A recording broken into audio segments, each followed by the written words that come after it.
Welcome children. Today we will continue with the third chapter of history, the Delhi Sultans, part 3 for standard 7th. Children, in the previous video we had learned how the Delhi Sultans now expanded the empire, and they had two types of strategies. One was expanding the internal frontiers, that is occupying the hinterlands, and the second was expanding the external frontiers, that means occupying more other territories in India. Today we will look into, after the expansion, how did they manage such a vast empire.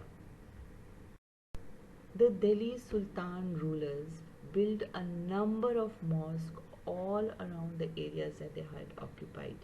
Now, mosque is called in English, in Arabic it was called as masjid. And these Delhi Sultan rulers built congregational mosque, which was called as Masjid-e-Jamani or Jama Masjid in Arabic. Now, what is a congregational mosque? The meaning of congregation is collecting together, or like an assembly where all collect together and stand in one place.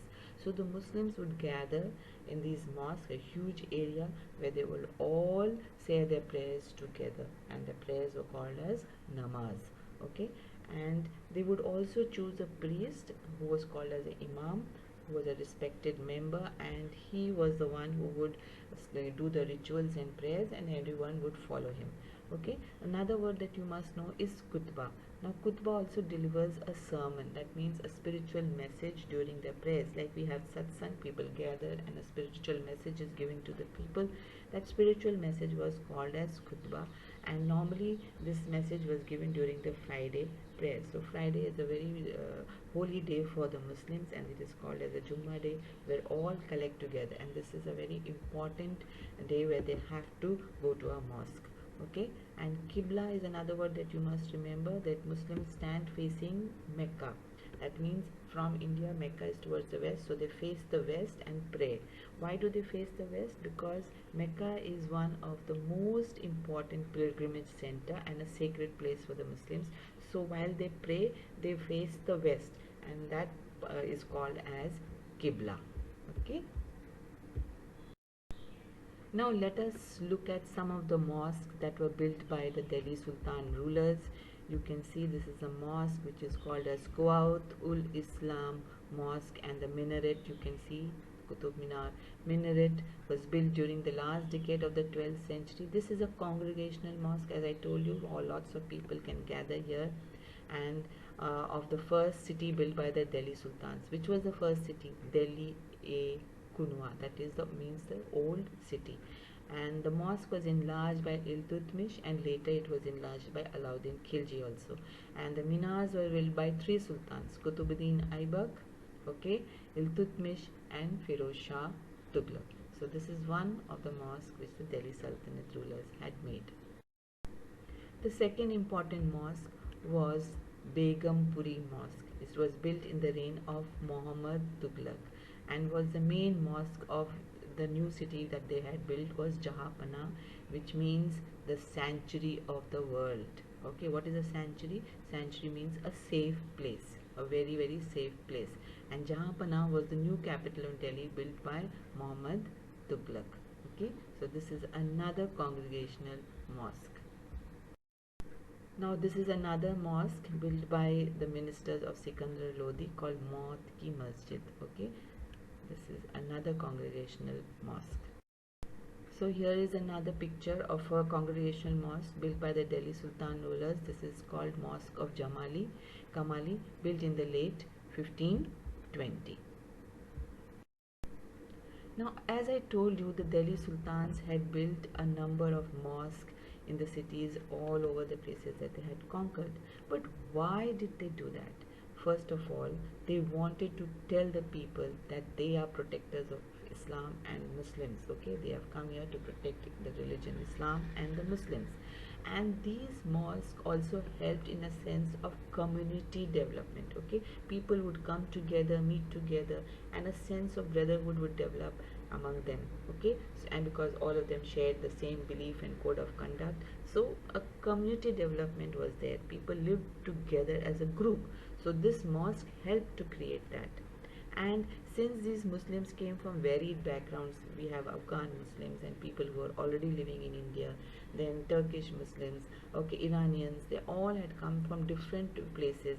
So to build a common idea of community, so that people all to come together and pray and develop a feeling of community. This is why they, because once they have this community feeling, it will be easier for the Delhi Sultans to administer the kingdom. Okay, so that is why first thing that they did after conquering a large area was they built a number of mosques and masjids. Now, children, how did the Delhi Sultan administer the vast empire? Now, to control the vast empire, they required two types of trusted people, reliable people. And who were the two types that they wanted? One was the governors, and the second were administrators. So now let us see whom did the sultans choose for these jobs, especially jobs like for the governor post or for the administrator post. They required reliable people. Now, in where we see the early Delhi sultans, especially Iltutmish, he did not appoint any a person from the royal family, any aristocrat, or maybe from the higher society. Okay, they preferred to keep slaves, and these slaves were actually purchased for the military service, and they were called as bandagans in Persia.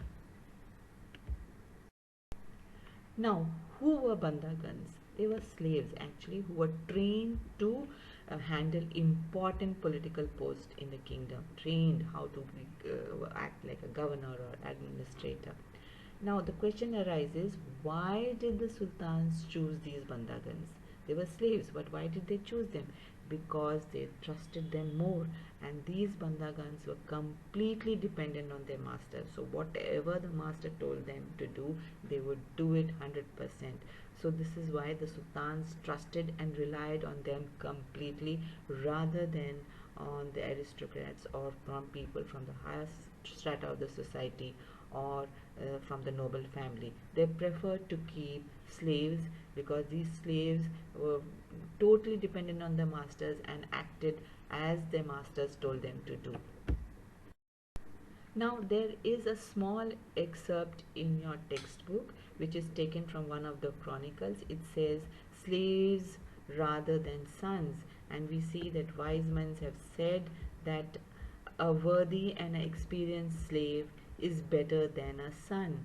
So, this is one of the reasons why they prefer to have slave as the governors and administrators, okay, rather than having sons, because they trusted them more. Now the later sultans also continued with the same practice like Iltutmish. The Khiljis and the Tughlaqs continued to use these bandagans and slaves. Okay, they also raised people from humble birth. That means they were either gardeners or people who cooked in the palace. They also who were from very low background, and they raised them up and gave them high political positions in the government, and they were also appointed as generals, okay, and administrators. So we see Khiljis and Tughlaqs continued with this slave practice, and they believed that they did a better job than their sons. They did not believe in appointing the royal family, but grooming people who come from lower backgrounds. Okay, so the administration continued with the same practice by the later Delhi sultans also. Now let us see what were the effects of appointing bandagans or slaves. Okay, first effect, it led to political instability. Now why this led to political instability by appointing bandagans and people from humble backgrounds? Because the slaves and the humble backgrounds were called as clients, were loyal to their masters. They were very loyal, but only to their master who has appointed them. They were not loyal to the heir of their master. Suppose the master died and then his son became the king, then they were not loyal to the son. Okay, so that led to political instability. They were only loyal to their masters. Another effect of this policy of appointing bandagans was the sultans faced a lot of criticism. Now, people who were from the higher social orders, they were called as elites, they criticized the Delhi sultans for appointing slaves to the high offices. Okay, they said that they are not fit to be taken up at the higher offices. Okay, so they were fully criticized. So what were the two effects? One led to political instability, and the Delhi sultans had to face a lot of criticisms by the elite class. Children, here is another excerpt in your textbook, which is written by Ziauddin Barauni, a mid 14th century chronicler. Okay, and in this excerpt he writes about the officials of Sultan Muhammad Tughlaq, and he tells us what kind of officials he appointed from humble background and gave them high administrative posts. So you can see here he writes Aziz Kumar was a wine distiller, Firoz Hazma a barber, Manka Tabka a cook and two gardeners. So such kind of people were given high posts in his kingdom. Okay, so you see even the later Delhi Sultan rulers appointed bandagans or slaves and gave them high posts in their rule. Now children, let us look into how the Delhi Sultans managed their army or military. Okay, the early sultans as well as the later Delhi Sultans, they appointed military commanders as governors of different territories. So each one was given a different territory or given a land to govern, and that land was called as Ikta, and the person who controlled it was called as a Iqtidar or a Mukti. And what was the role of a Iqtidar or Mukti? He had two duties. One, to lead military campaigns whenever there was a war, provide soldiers and take his army and fight the war. And then the second was to maintain law and order in the Iqta, which was given to him to manage. Okay, and that is how the military was managed. Now the question arises is how were these Iqtidars paid? Okay, they were not given salaries. But they, in exchange of whatever military services they provided, now these Iqtidars were given a piece of land which was called as Iqtas, and from that Iqta they could collect the revenue from the territory, and that would be their salary. So you can see how the Iqtidars can become powerful because they now have a piece of land and they're given the right to collect the taxes from that area. So now children, let us see how the sultans controlled and managed these Iqtidars. Okay, as I told you, the land was given to an Iqtidar and he had the right to collect the taxes of that area. So obviously he would become more and more powerful. But the Delhi sultans were very clever, and in order to manage them they laid a few conditions. They said that the office of the Iqtidars or Muktis was not inheritable. That means if a person is a Mukti, it is not necessary that his child will become the Mukti later. So it is not a hereditary post. Okay, so that's one thing, so that the Muktis or the Iqtidars cannot become powerful, because he knows that if he doesn't do well, he'll be removed from that land. Okay, and they were given that Iqta for a very short period of time, so that he could not do much there, and then they were shifted. Okay, they were transferred to another Iqta.